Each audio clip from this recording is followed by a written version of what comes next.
So I wanted to make a small video on drought management with rotational grazing. This is based a lot on Jim Garish's talk that he gave several years back. You can find it on the YouTubes. I'll try to link to one of them. But I listened to this talk about a year ago. Right now it's raining slightly. We have had 1.5 inches of rain today. I don't know the last time we had rain, but I think we got a little bit of rain in July and that was it. So we were technically classified in D1. D1 is moderate drought. And for some time before that, we were in D0, which is abnormally dry. So this climate that I'm at, Northeast Texas, averages 36, 48 inches of rain a year. I say average because some years it's a lot less, some years it's a lot more. Typically, people in this area are more concerned about what to do with all the extra rainwater. And but that's not to say that they also are very sensitive to droughts. That when it doesn't rain for a long time, it affects the business, and people make business decisions based on that. Let me fix that post. It should be rather easy now that the ground is wet. So even in this wet climate, we have to think about droughts. And a drought is not the complete absence of rain. We could get rain and still be in a drought. A drought is a lack of rain, right? A lack compared to what? Compared to the average. So if you're out there in Idaho, where it's desert, you average closer to 12 inches of rain a year. Even Seattle averages 12 inches of rain a year. I'm going to try to cover up the microphone and get out of the wind. Let's look at our neighbor's bowl there. Get the microphone out of the wind. I don't know if it's making a noise or not. So in Idaho, if they get 11 inches of rain in 1 year, that might not be considered a drought. But to us, 11 inches a year would be absolute devastation. We anticipate 3 to 4 inches of rain every month, and distributed among the months. Typically August is slightly drier, it seems. So having a dry August isn't that big of a deal. All right, drought management. So understanding that drought is an issue, no matter whether you're in a wet climate or dry climate. The essence of Jim Garish's talk, and again, you should watch his talk and not take my summary of it, but I'll just share with you the notes that I cribbed from it, is that 1 inch of rain represents about 1 inch of growth in the grass, right? Now, 1 inch of growth in the grass is not, what's the right way to put that? That doesn't translate directly to forage unless you know how to multiply your numbers for your pasture, your types of grass, right? So another thing to note is that in Idaho, cows don't need to eat as much grass as they do here in Northeast Texas. The grass there apparently is more nutritious for them than this grass is for our cows, right? So, but basically 1 inch of rain is 1 inch of growth up to a certain point, right? That point is about 36 inches, right? Now 1 inch of rain is not 1 inch of rain. That rain has to soak into the ground, right? So if your rain is disappearing from your pasture in terms of runoff, not only is it carrying vital nutrients and soil with it, but it's carrying that future grass growth with it. So rule number 1 of drought management is you need to capture every drop of rain. You can, but not too much, right? And my strategy for capturing rain is to always leave the ground in a vegetative state. That means that when I leave a paddock or a row, that there's still plenty of grass left behind, right? If I didn't feel like there would be lots of grass left behind, then I wouldn't graze it, right? Or I'd increase the area, or I'd try grazing another area. And that vegetative growth doesn't need to be, untouched grass. It just needs to be something growing in the ground, right? In my case, the goatweed is part of my drought management strategy. The plants in the soil, this is where they were a couple days ago, so you can kind of see what it looks like after they left. The plants in the soil translate to water in the soil because the roots help direct that water downstairs. Also, keeping your ground vegetative and building up the soil layer will develop this fungus called the mycorrhizal fungi. There's different kinds of fungus that do this. And what that does is it kind of forms like a sponge in the soil. And I think it's Jim Garish that likes to do this demonstration where he takes soil from a farm that's been, plowed and, fertilized, herbicided and pesticided for many years. And he compares that to ground or dirt that's been rotationally grazed without any herbicides, pesticides, or even tilling. I think the tilling is more important than the herbicides and pesticides and the fertilizer, but they all play a role.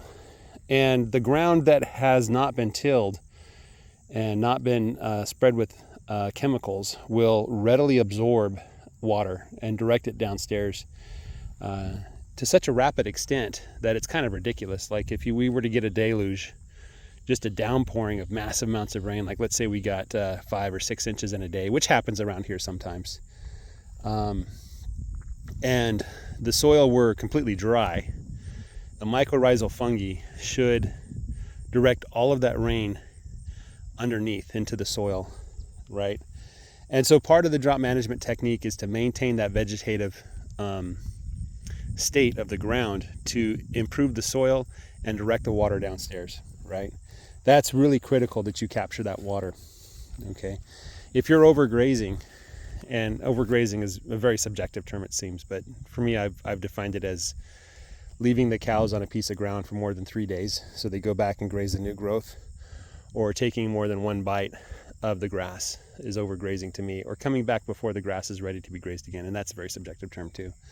But if you're overgrazing, you're putting too much pressure on the grass, the roots won't develop, the soil won't develop, and so when it does rain, the water has nowhere to go but your neighbor's pasture, right? So drought management technique number 1. Drought management technique number 2 is you have to know when you're out of forage, or when you're gonna run out of forage. You have to be able to predict the future, okay? And Jim Garish has tried a number of methods.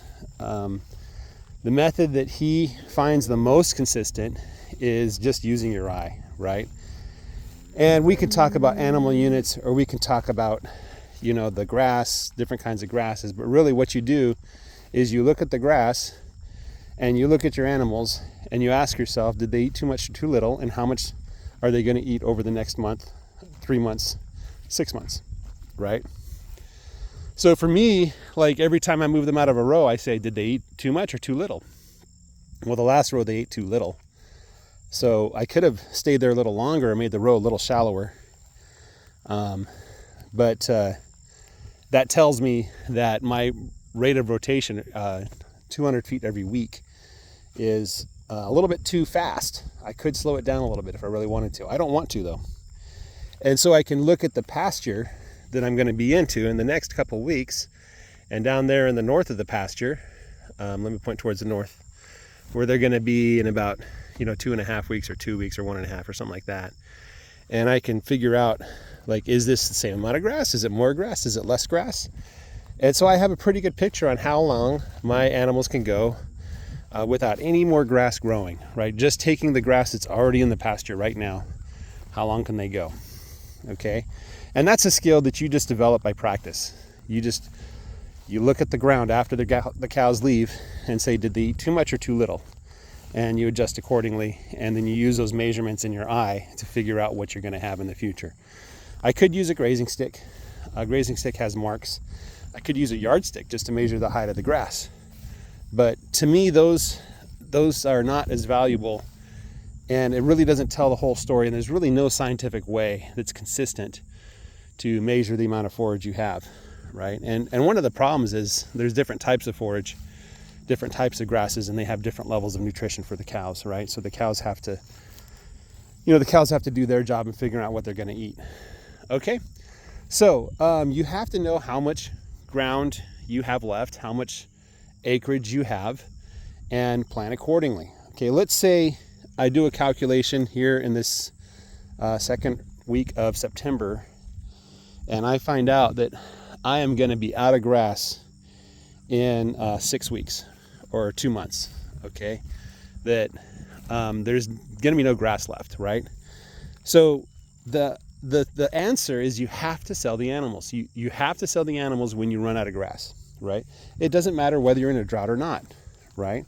If you're grazing too much ground and the grass isn't growing fast enough, you have too many animals, you have to get rid of some, okay? What is your plan to get rid of the animals? Well, I have a plan. Half of these animals are calves. The calves are gone. I don't have steer. I plan on keeping steer in the future, but the steer would be the first to go if I had steer. Why? Because they get the best price at the market. The animals that get the worst price are the cows, especially when the cows have young calves on them, right? That's just not good for the cow or the calf to be sold at that stage. So a cow-calf operation has the problem that when they need to sell animals, they have to sell Bessie. They have to sell their best friend. And so they're more likely to say like, oh, no, I probably have enough grass. And next thing you know, they're out of grass. And then the market collapses. Everybody's selling their cows for pennies on the dollar. And you're left selling Bessie because you can't afford the feed, right? So you have to make the decision early to sell your animals. You have to have a strategy on which animals you're going to sell. And you want to have animals that are easy to sell, okay? So for myself, my plan, my strategy is to have half of my animal units, half of my animal units will be cows, half will be sheep. The sheep are easy to sell. I can sell them whenever I want. The cattle, however, I'm going to have half of my animal units in steer, okay, and the other half in cow-calf pairs, right? I'll keep 1 or 2 bulls, right? So when the drought hits, I can instantly reduce my animal units by 1/4 by selling all my steer, right? And I'm not married to the steer. They're going to be butchered in 3 years anyway when they turn 3. So they're gone, right? Somebody else gets to enjoy the hamburger, okay? Then step 2, if that's not enough, if I'm still running out of ground, then I would sell half of my sheep, right? I would just take all the sheep, keep the best ones, and sell the rest. Just sell them. And see, I'm selling before the drought hits, before the grass runs out. I'm selling when I do my little calculation and it tells me that I'm going to run out of grass and I'm going to be in trouble. Okay? So that's whether or not you have a drought. I said that already. You got to sell the animals. So you got to have a strategy on which animals you're going to sell. Okay? You got to sell early. If you sell late, you will not get money. You'll get a pittance, right? Because the neighbors will all be selling their animals too, right? So you have to be first to the market. Now, when do droughts start? Droughts start after the last rain. So if you get a good rain, tell yourself the drought is starting right now. Every time it rains, the drought is starting right now. I'm not going to get rain for 6, 8 weeks, 8 weeks, whatever. Okay? The drought is starting right now.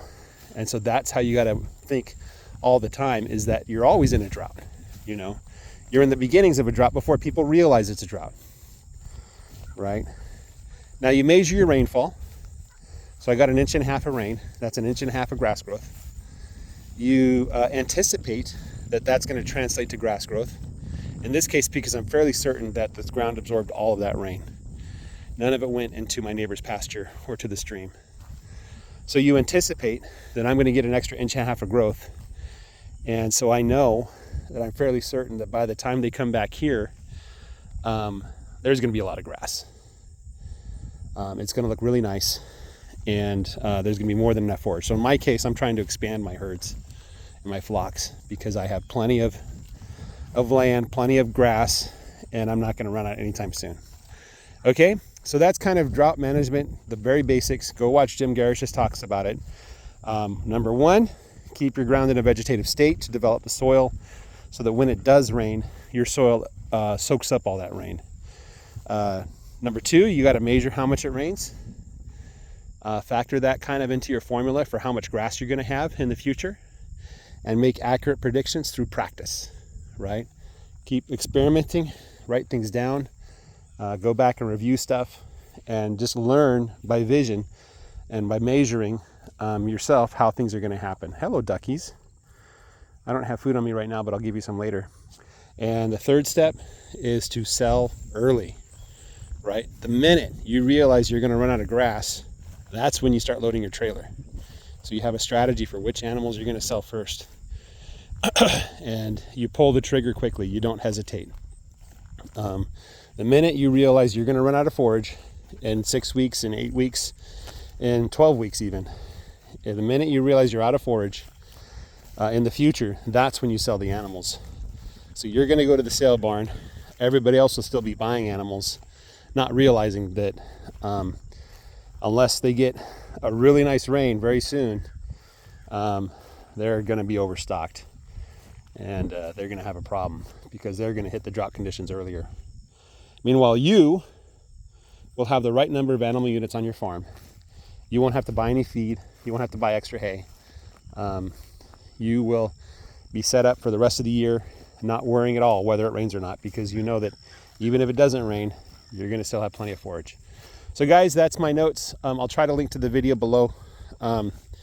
If you have any questions or any comments about drought management, please leave them down there for farmers that are more experienced than me or have way more wisdom than I ever will. Again, I'm only this is my 4th year doing this. I've been doing it for 3 years. So I am by no means an expert. And if you only take my advice and don't figure things out for yourself, you're an idiot, because I'm going to change the way I do things in the future. Definitely. And so I'm going to go back in time and look at these old videos one day and say, oh, Mr. Gardner, you were doing a very bad job. you weren't thinking straight. And I need to correct the record. But hopefully this will be useful for somebody, at least helping them to start doing their own research and making their own plans. Guys, have a great day. Take care, and bye-bye.